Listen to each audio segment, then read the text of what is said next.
Hello everyone, welcome to a little lift. So आज हम आपके सामने लाए हैं MG की Hector plus sharp variant.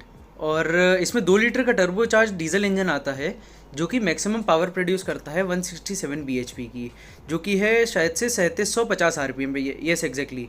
Maximum torque जो प्रोड्यूस करती है 350 न्यूटन मीटर का है। इसमें 6 स्पीड का मैनुअल गियर बॉक्स आता है और फ्रंट व्हील ड्राइव ये कार है और इसका फ्यूल टैंक कैपेसिटी 60 लीटर्स का है। और ये पेट्रोल और डीजल दोनों में आती है वैसे तो, लेकिन यहाँ पे हम डीजल की बात करेंगे, है ना। और इसकी जो ब्रेक्स हैं वो फ्रंट और बैक दोनों में है, मतलब वो भी डिस्क ब्रेक्स हैं। और इस कार की जो लेंथ है वो 4720 mm की है और जो ब्रेथ है वो 1835 mm की है और जो हाइट है वो 1760 mm की है।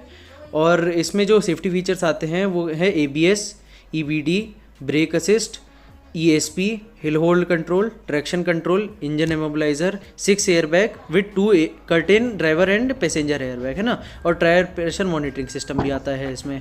और जो नेक्स्ट चीज़ है इसमें, इसका ग्राउंड क्लियरेंस वो है 192 mm। इसमें इलेक्ट्रिक बूट टेल रिलीज भी है, मतलब जैसा कि आप देख सकते हैं कि आप रिमोट से भी कंट्रोल कर सकते हैं और फ़ोन से भी सारी चीज़ें कंट्रोल कर सकते हैं गाड़ी की।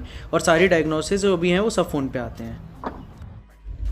तो हितेश राय जी हैं हमारे साथ, इस कार के ओनर, जो कि हेक्टर प्लस डीजल मैनुअल में शार्प वेरिएंट, है ना। बिल्कुल। तो ये गाड़ी लगभग 1 साल से जस्ट ऊपर हो रही है इस टाइम, है ना। और ये करंटली चल चुकी है 52,777, है ना। बिल्कुल। तो 1 साल के हिसाब से ये रनिंग बहुत ही ज्यादा है, मतलब एक नॉर्मल इंसान तो सोच भी नहीं सकता इतनी रनिंग की। और अब हम बात करते हैं कि इनको क्या क्या दिक्कतें आई। सबसे पहले कुछ अच्छा सवाल आ गए, लेकिन हमें दिक्कतें पहले जाननी है सबसे ज्यादा, क्योंकि इस कार को लेने से पहले हर कोई सोच रहा है कि यार MG में जाए कि ना जाए। क्या रिस्पॉन्स है आपके हिसाब से? दिक्कतें तो मेरे हिसाब से कोई भी नहीं है, वो तो एक मेंटल सेटिस्फेक्शन होता है। तो इस कार से मेरा सेटिस्फेक्शन बहुत ज़्यादा है, तो दिक्कतें नहीं है। हाँ, ये है कि हमने इसमें वो ले रखा है पैकेज, मतलब फुल सर्विस पैकेज है, तो इससे हमको कोई दिक्कत नहीं है। गाड़ी में क्लच प्लेट, ब्रेक शू, ये सब कुछ भी होगा तो फ्री ऑफ कॉस्ट मेंटेनेंस में है, तो प्रॉब्लम नहीं आ रही है। बाकी हाँ, ये है कि एवरी 6 to 7,000 किलोमीटर में ब्रेक पैड गए, क्योंकि मेरी ड्राइविंग भी रैश ड्राइविंग है, तो तुरंत एक्सीलेटर तुरंत ब्रेक, तो वैसी ड्राइविंग में ब्रेक शू तुरंत जाते हैं। तो अब वो ड्राइविंग के ऊपर है, अच्छी ड्राइविंग वालों के 20,000 भी चल जाते हैं, ये है। प्लस इसमें MG में जनरली क्लच प्लेट का इशू है, बट ये अभी तक चलते हुए अभी एक बार भी नहीं चेंज हुई है क्लच प्लेट, तो वो तो ड्राइविंग के ऊपर है, क्लच प्लेट वगैरह। बाकी एज सच तो सबसे लंबा रन आपने कितना किया अब तक का? इससे तो सारे ही रन लंबे ही है। मुंबई, पुणे, लखनऊ से ना, सारे आप लखनऊ से बता रहे हैं? मुंबई, लखनऊ से पुणे, लखनऊ से अहमदाबाद, चंडीगढ़, सब जगह ही, गोवा। अभी आपके पास पहाड़ों का एक्सपीरियंस नहीं है वैसे इसमें ना? पहाड़ों का इससे नहीं, पहाड़ों पे भी गए। इससे नेपाल की पूरी राइड मारा है, जो कि 300 किलोमीटर पूरा हिली एरिया था, तो वहां पर भी कोई बॉडी रोल से दिक्कत आई कुछ? बॉडी रोल, अब SUV है तो बॉडी रोल थोड़ा तो रहेगा ही, बट फिर बहुत ज्यादा बॉडी रोल नहीं है कि प्रॉब्लम कर रही हो।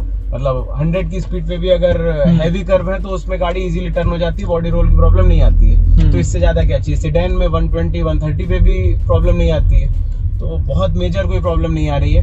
तो इससे पहले आपके पास ऐसी कौन सी कार थी जिससे आपने इसमें स्विच किया?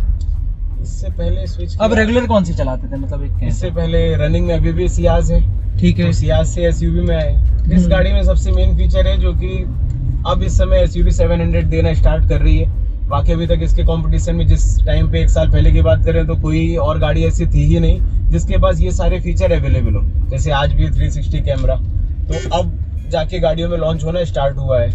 360 कैमरा हो गया है, बाकी बहुत सारे छोटे छोटे फीचर हैं जो कि काउंटेबल नहीं होते हैं, जैसे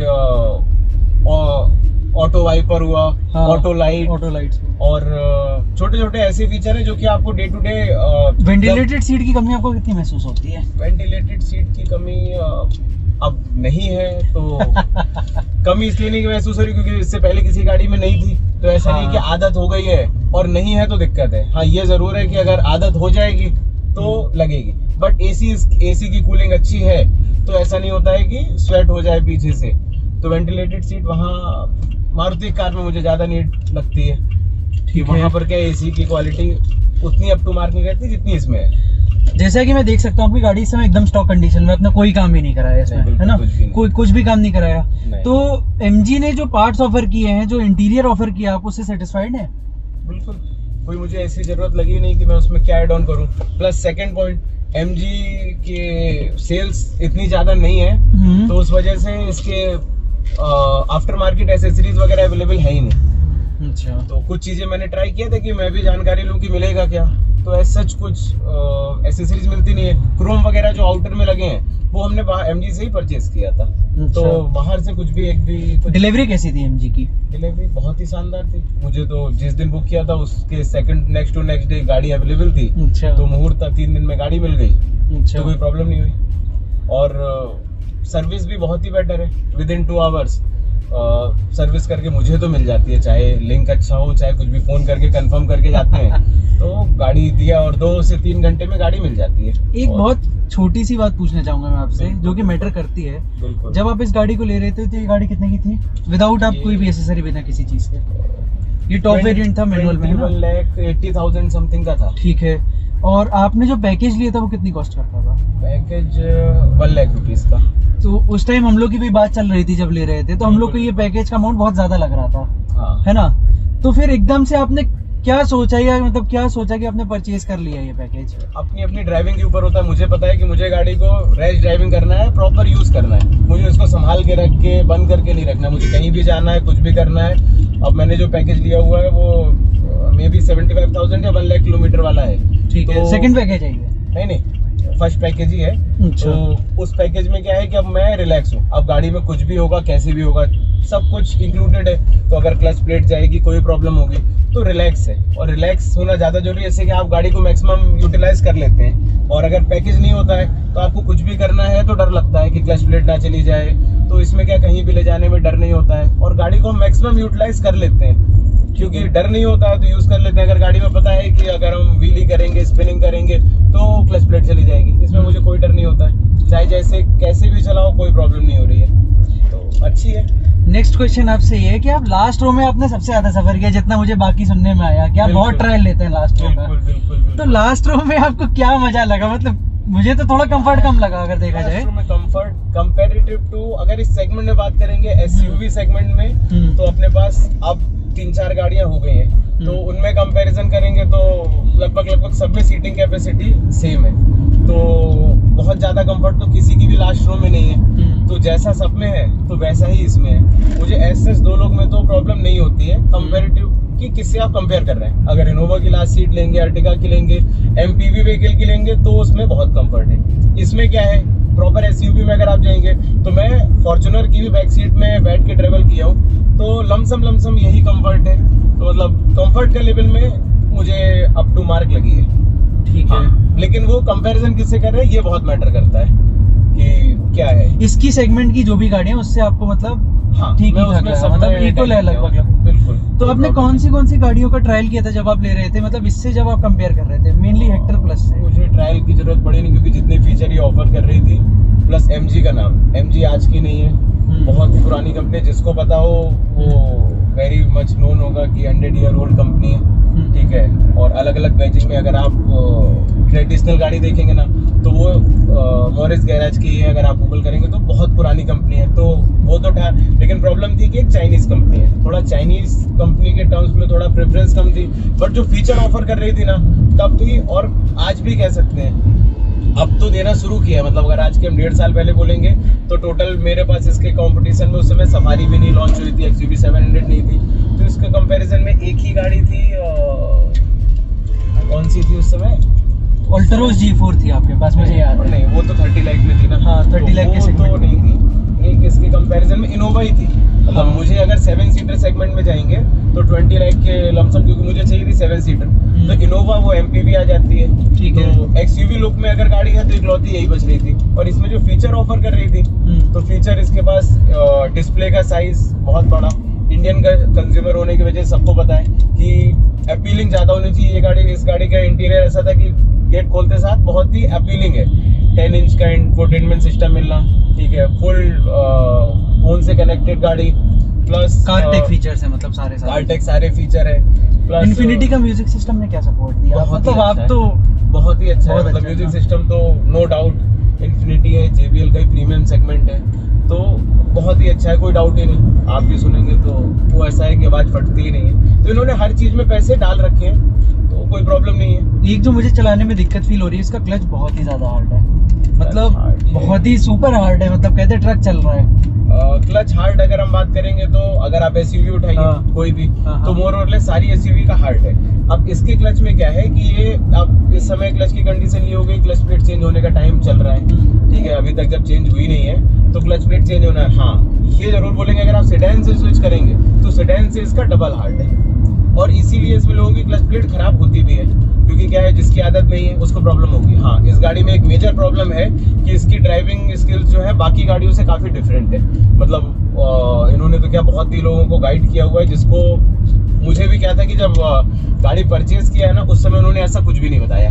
जैसे ही हाथ में की दिया है, मतलब शोरूम से निकल के गेट पे रोड पे जब आई है ना, तब 2 लोग आए हैं, उन्होंने गाड़ी में बैठे हैं और एक 5 मिनट का प्रॉपर ब्रीफ दिया है कि गाड़ी की नेगेटिव पॉइंट्स क्या है। नेगेटिव पॉइंट मतलब इसको चलाने का मेथड अलग है, जिस गियर पे जो गाड़ी है उसको वहीं पर छोड़ना है। मतलब फर्स्ट गियर की स्पीड 20 है वहाँ, सेकंड गियर की 40 है वहाँ, थर्ड की 60 हो गई यहाँ। अगर आपने इसको स्विच किया कि किसी थर्ड गियर पे ज्यादा या कम स्पीड किया तो क्लच प्लेट चली जाएगी, क्लियर बता दिया था।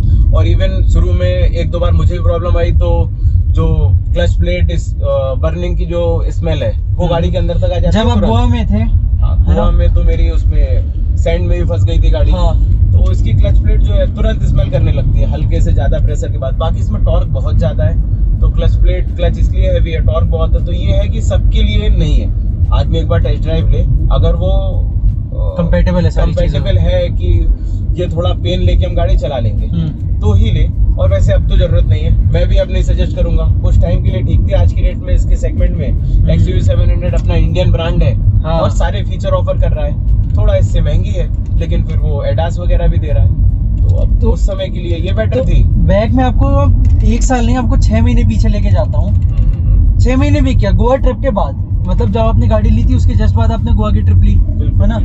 तो गोवा की ट्रिप से जब हम लौटे थे तो हमारी एक ही बात हुई थी कि गाड़ी का एवरेज खराब है, है ना? और ये चीज आप आज भी कहते हैं कि गाड़ी का एवरेज खराब है। देखो, अब गाड़ी का एवरेज में क्या होता है ना, इट्स ऑल अबाउट कि आप कैसे चला रहे हैं। ठीक है, कंपनी क्लेम करती है एक यूनिवर्सल मेथड पे कैसे चलाना है, एकदम फिक्स। और मैंने जैसा बताया, मेरी clutch plate brake shoe continuous खराब हो रहा है। ब्रेक शू खराब होने का सीधा इंडिकेशन है कि रैश ड्राइविंग है। मुझे इंस्टेंटली 100 पे और तुरंत मुझे पता है आगे ब्रेक लगाना, मैं फिर से कर रहा हूँ। तो मेरे जैसे चलाने वालों के लिए तो बहुत खराब है। मतलब इसका एवरेज बहुत ही कम आता है। एवरेज मैं वैसे काउंट नहीं करता हूँ, फिर भी मुझे पता है कि 5, 6, 7, मतलब मैं जैसे चलाता हूँ उसमें वही है। अगर हम इसको एक्सप्रेस वे वगैरह भी जाएंगे तो 10, 11। एक हमने अभी लखनऊ से आगरा में इसका माइलेज टेस्ट किया था, जिसमें कि 80 पे चलाई थी, है ना?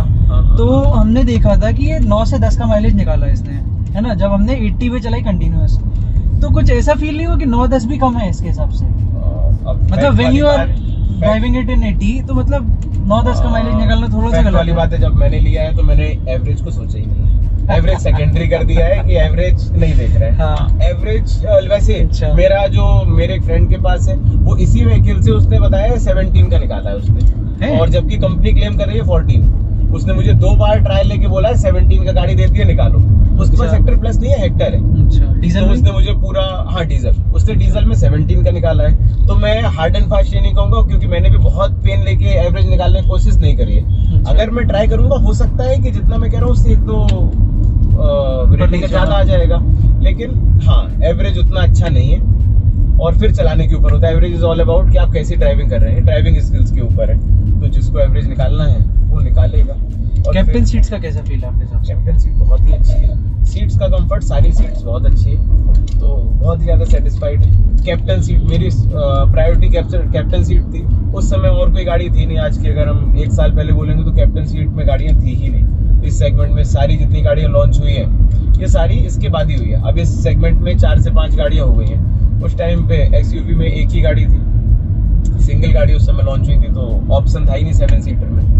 एक छोटी सी चीज मैं आपको बताना चाहूंगा, आज से लगभग 3-4 दिन पहले ही अभी एक नई BMW भी आई है, 320 LD है, उसमें आपने चलाया सॉरी स्पॉइल करने के लिए, बट उसका भी रिव्यू आने वाला है। बट आपको क्या मतलब फील लगा उसमें बैठ के कि जो इसमें नहीं मिल रहा था? मतलब BMW में यार ये चीज बहुत एपिक है, और यहाँ पे यार MG वालों को देना चाहिए था, क्योंकि हर चीज लग्जरी बोल के दी जा रही है इसमें। सबसे पहला पॉइंट तो है कि कंपैरिजन ही नहीं। They are totally both different thing. उनको और इसको कंपेयर करना मतलब हाँ नहीं, कैप्टन सीट्स की बात कर रहा हूँ मैं बस। कैप्टन सीट की मतलब कंफर्ट की ओवरऑल, सीटिंग कंफर्ट उसमें हर चीज में बेस्ट, क्योंकि ओवरऑल बैठना है आपको, है ना। नहीं तो वैसा है कि उसका और इसका कोई मैच नहीं है। ये इसको इस सेगमेंट में कंपेयर करेंगे तभी तक अच्छी है, उससे मैच करेंगे तो जीरो हो जाएगी। तो आपने दोनों चलाई, तो आपको क्या लग रहा है, अब मुझे एसयूवी चलानी है या फिर अब मुझे BMW पे ही रहना है? अब BMW की बात तो कोई भी इसको सजेस्ट नहीं करेगा, तो कंपैरिजन ही नहीं है ना, both are very different thing. हाँ। तो मेरा तो वही है कि उससे और इसका कंपेयर करेंगे तो फिर ये तो कभी उठ ही नहीं पाएगी ना। उसके सामने में इसकी एक भी मुझे ऐसे फीचर नहीं लगते हैं जो अच्छे हैं। फीचर नहीं लग्जरी में आते हैं तो वो उसका एक लग्जरी का सेगमेंट ही अलग है। फीचर वाइज में मैं बोलूंगा इसमें बहुत ज्यादा फीचर है इसमें, अगर उसमें कंपेयर करेंगे तो it's as simple as that कि एंड्रॉइड और आईफोन में फीचर नहीं है और इसमें है। तो ये एंड्रॉइड है, इसके बाद इसमें 360 डिग्री कैमरा आता है, वो सारे सेंसर्स आते हैं। बिल्कुल। लेकिन अगर हम इसकी 360 डिग्री कैमरा की बात करें तो उसकी क्वालिटी बहुत खराब है। बहुत नहीं खराब है, अगर मैंने तो आपके पास देखा। नहीं है कैमरा। हाँ, अगर आप जीरो शुरू करिए ना, जिस टाइम पे इस गाड़ी ने थी उस टाइम पे मार्केट में 360 ही नहीं था। अच्छा। सिंगल गाड़ी थी जिसके पास 360 कैमरा था। इस गाड़ी से तो मैंने स्टार्ट किया कि 360 कैमरा यूज कर पाए इस सेगमेंट पे, वरना जो 360 आ रहा था वो 45 लाख में दे रहा था। इंडिवर के पास था, तो उन गाड़ियों के पास था, उस गाड़ी से इसका कोई कंपैरिजन नहीं है। तो इस सेगमेंट में 360 कैमरा मिलना बड़ी बात है। और अभी भी क्या है कि कुछ गाड़ियां हैं, अब तो बलेनो वगैरह में देना स्टार्ट कर दिया है, तो उस टाइम पे जैसा था। तो अगर आज की डेट में बात करें आपसे 1 साल बाद आपकी पूछने की, क्या इस गाड़ी ने ये 22 लाख 23 लाख रुपए जो आपने लगाए थे उस समय, तो उसने वर्थ किए ये कि नहीं किए? It's all about satisfaction. अगर आपको किसी चीज से सेटिस्फेक्शन है तो आप खुश रहेंगे, और नहीं है तो नहीं रहेंगे। मैं अभी भी सेटिस्फाइड हूँ और मेरा कोई भी मन नहीं है इसको स्विच करके गाड़ी चेंज करने का।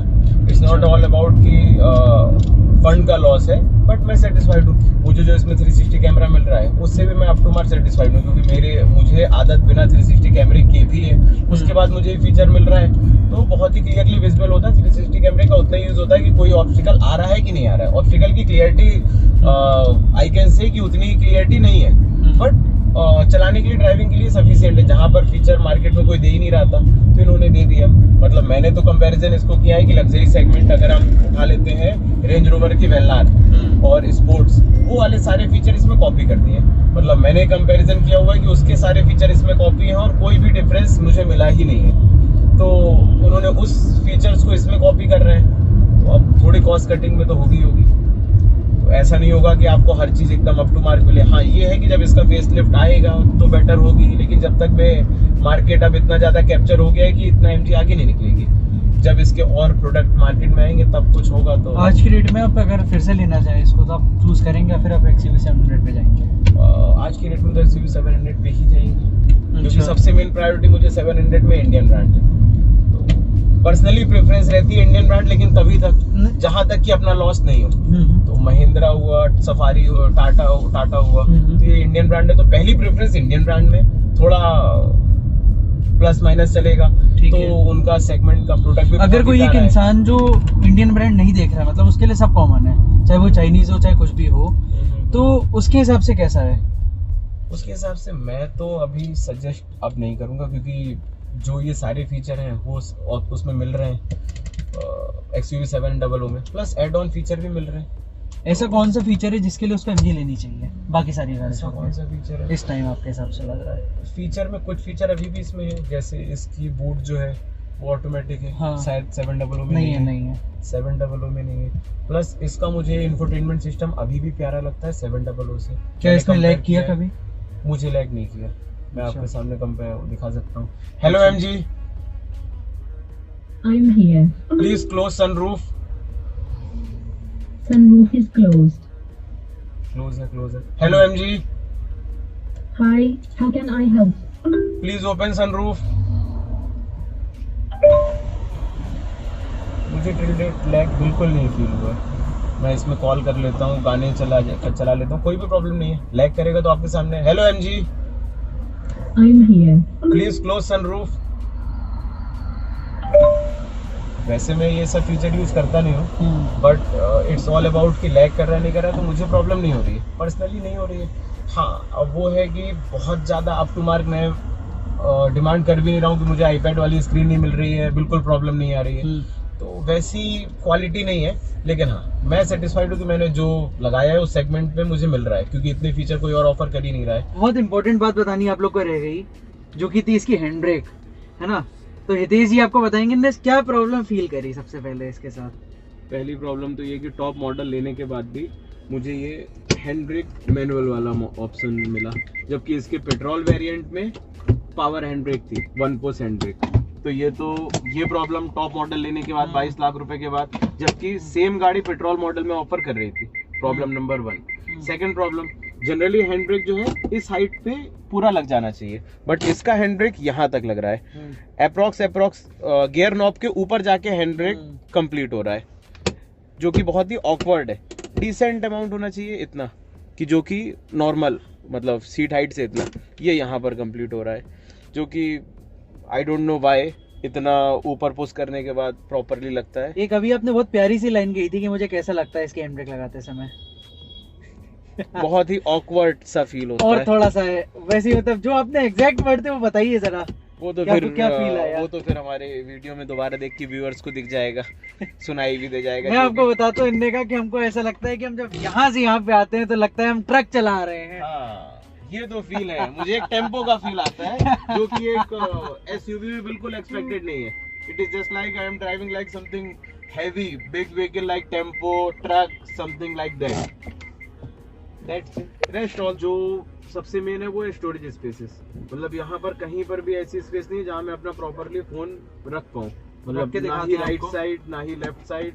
यहाँ पे बस यहाँ पर नहीं, ये स्पेस नहीं है। यहाँ पर अगर मैंने अपनी केबल कनेक्ट कर दिया है तो यहाँ पर भी फोन नहीं आएगा, और प्लस यहाँ पर फोन रखने के लिए या तो चलाते समय ऐसे रखना होता है सीधे, अगर मैं ऐसे रखूंगा तो प्रॉपरली मैप नहीं दिखेगा, तो मुझे यहाँ रखना है मैप। वैसे मैं उससे कनेक्ट कर सकता हूँ, बट जो प्रॉपर जगह होती है यहाँ पर स्पेस नहीं है, गियर नहीं लगेगा। यहाँ पर अगर आप देखेंगे तो फिर यहाँ पर अगर रखेंगे तो कप होल्डर नहीं है, यहाँ से स्पेस चली तो एक जाएगी। मेजर प्रॉब्लम है स्टोरेज। यहाँ पर गिर जाएगा, बार बार गिर जाता है, तो मुझे जो फोन रखना पड़ता है समथिंग लाइक हियर, यहाँ पर रखना है, क्योंकि यहाँ पर भी स्पेस नहीं, यहाँ पर भी नहीं है, फोन रखने की स्पेस नहीं है। सेकंड प्रॉब्लम, की रखने का भी उन्होंने डेडिकेटेड स्पेस नहीं बनाया है। यहाँ रखते हैं तो पूरे टाइम ऐसे हिलती रहती है। यहाँ पर हमारे पास अगर हमने यहाँ पर की रख दिया है तो फिर कुछ भी बॉटल होल्डर का यूज नहीं हो पाएगा। मुझे फोन भी यहाँ रखना पड़ता है और चाबी भी यहीं रखना पड़ता है। तो फोन इसमें भी तो नहीं आ पा रहा पूरा, मैं ध्यान से देखूं तो ये देखिए इसमें फोन आ जाता है। हाँ, ये फोन मेरा यहाँ भी नहीं आ रहा है, नहीं आ रहा। प्रो मैक्स की साइज का दोनों का फोल्डर मिला के फोन नहीं आ रहा है। तो छोटे छोटे मिस्टेक्स है, जो कि बहुत ही इसमें कॉस्ट कटिंग वाली बात नहीं है, तो एक डिजाइनिंग फैक्टर है। अगर हम एक्सयूवी की बात करें तो प्रॉपर यहाँ पे डेडिकेटेड उसमें जगह दे दी गई है। एक्सयूवी में भी है, इवन सफारी में तो डोर हैंडल के नीचे भी एक प्रॉपर बनाया हुआ है स्पेस, जिसमें कि आप फोन अपना प्लेस कर सकते हैं। बाकी बॉटल होल्डर में बहुत सारी स्पेस है, बाकी सब ठीक है, बट फोन रखने की स्पेस कहीं पर भी बनाई ही नहीं गई है। तो ये था हमारा ड्राइव रिव्यू हेक्टर प्लस का। Thank you very much.